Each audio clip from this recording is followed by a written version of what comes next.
I am here pretty much just to gush. The Monogatari Off and Monster season anime adaptation is finally here.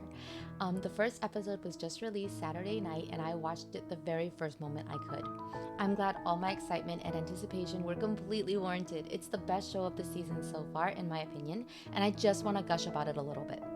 I actually haven't read anything from off season, so I was really going into this first episode blind.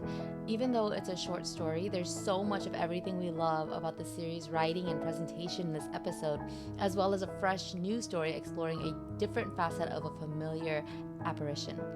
We get to watch Ononoki deal with the chaotic mess that is Araragi Tsukihi as we learn more about the nature of the Phoenix apparition.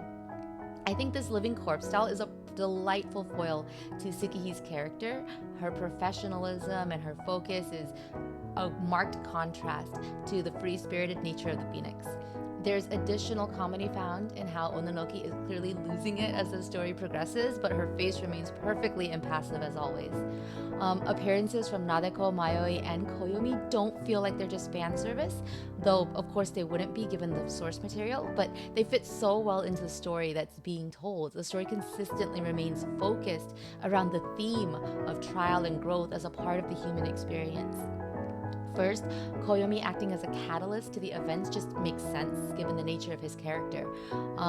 He also obviously has a strong connection to Tsukihi. Ononoki's observations are actually enriched by visiting Nadeko, since seeing Tsukihi's childhood friend gives her and the audience a point of comparison and reminds us of what the human experience should be. Even locked up in her room, she's still going through a physical growth which Ononoki finds ironic, but this actually reinforces the idea that Nadeko is still developing as a person just by the nature of being alive.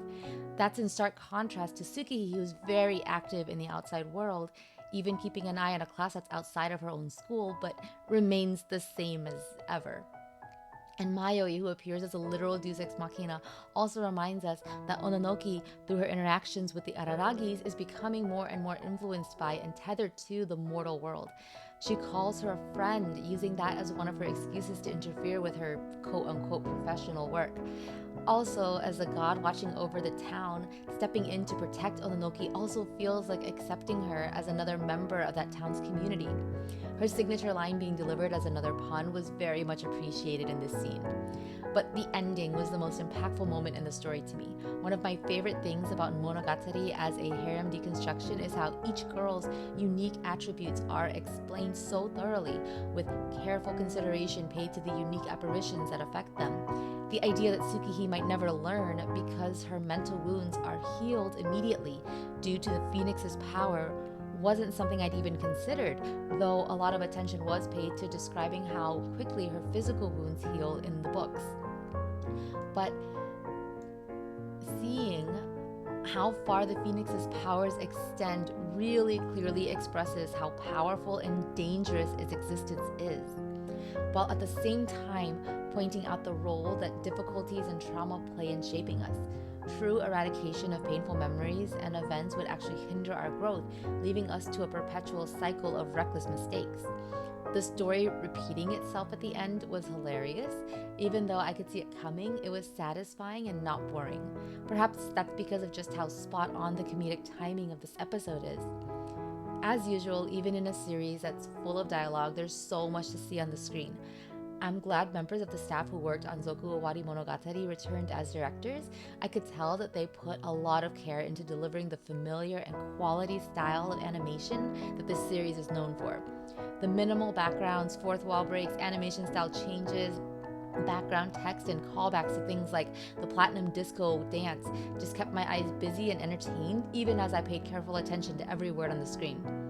This video has little structure, and I'm just rambling, barely touching the surface of so many talking points in this episode, but I really wanted to say that peak animation and storytelling is truly back with the Monogatari Off and Monster season. I'm looking forward to the rest. Do let me know what you're looking forward to most. I can't wait to see what Shaft has in store for us.